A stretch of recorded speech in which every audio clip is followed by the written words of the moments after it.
Hi again everyone, Scott Pyre Popcorn fan here, and as I promised, I am going to be reviewing Fantastic Beasts: The Crimes of Grindelwald, which is the newest installment in the Wizarding World film series, including Harry Potter and now Fantastic Beasts. So let's talk about this movie. What did I think of Fantastic Beasts? Well, I definitely don't like it as much as the first one, and I definitely don't like it as much as I like the Harry Potter movies, which is a bit of a letdown. I have mixed feelings about the movie, because although I do think the movie does do a better job of fleshing out some of the other supporting characters from the first one, and the visuals are great. I mean, first, I'll talk about the positives first. You know, like I just said, visuals are great, and they fleshed out a couple of the characters from the previous movie a lot more in this one, because, you know, they had better character or story arcs in this movie, and yeah, great visuals, and the acting once again on point. You know, ready. I forget his name. Shoot. But yeah, the main actor is Newt. Once again, he was really good.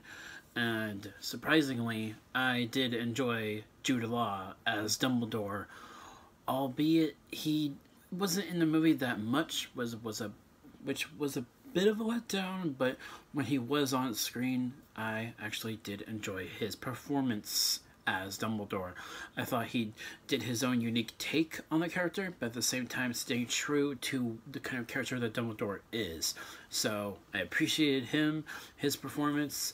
And Johnny Depp.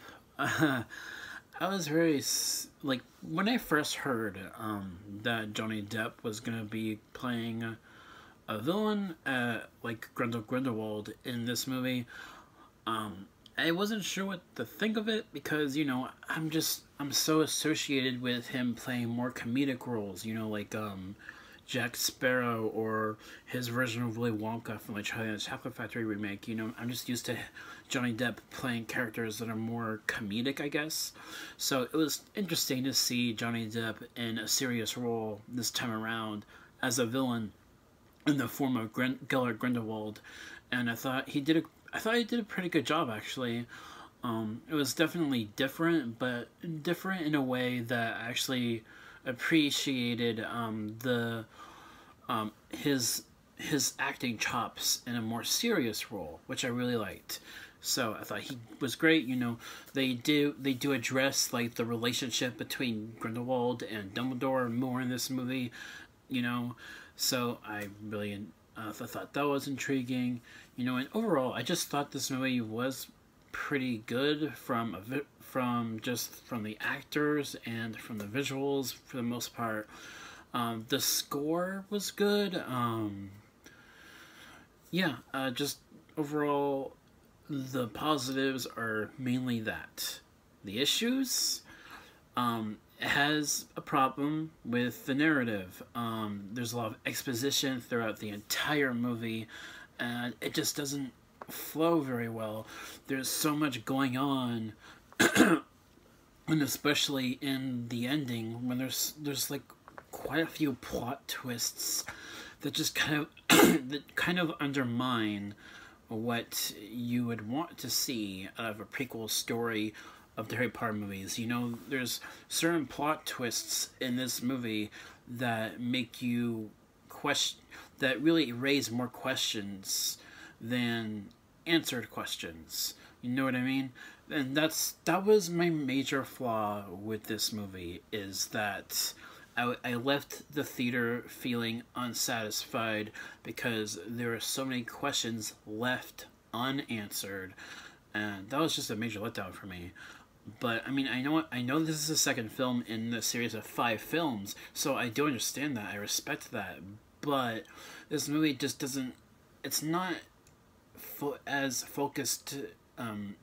It's not very well structured as a movie as the previous one. Because I thought the previous movie, the first Fantastic Beasts, I thought that one had a pretty good story. You know, it had a unique story, and it was also more self-contained, and I really liked that. about the first one. This new one, Fantastic Beasts and Crimes of Grindelwald, does connect a lot more to the movies and the books, and sometimes that didn't always work for me, but I mean, I do appreciate those elements because, you know, I'm a massive Harry Potter fan. It was nice to see Hogwarts again. It was nice to see Dumbledore again and all those familiar locations in Hogwarts. You know, it's great to see that again, you know. I love that. But it just, like, sometimes some of the throwbacks didn't always work for me. But, hey, I still thought, you know, I still thought it was great to see. So that's really it about that aspect of the movie. And just, like, overall, like, narratively, like, the movie, it wasn't structured, like, in a way, like, because J.K. Rowling wrote the script for this movie and the last one, I feel like, they tried to give J.K. Rowling's script a little more leeway for this one. And because of that, this movie isn't structured the way it should be. I don't know what, I'm not sure if you guys see the movie, you'll know what I mean. It just kind of feels, it's not, it is a movie, but it's just not structured narratively as a movie should be. You know what I mean? So that's my major flaw about the movie, and that's really it, though. So I'm kind of down the middle with this one. My grade for this one is a C. It's not great, but it's also not bad. You know what I mean? It's average, and that's kind of disappointing, you know, because every Harry Potter film in the series, as well as the first Fantastic Beasts, were good movies, and it was just kind of disappointing because, you know, I'm such a huge Harry Potter fan, but, you know, I just didn't like this movie as much as I did the previous movies. You know, I didn't like it as much, and I don't know. I'm middle of the road with this one, so that's my review for Fantastic Beasts. Next will be my review for Spider-Man Into the Spider-Verse. I'm looking forward to talking about that movie with you guys, and I'll catch you all in the next video. Peace.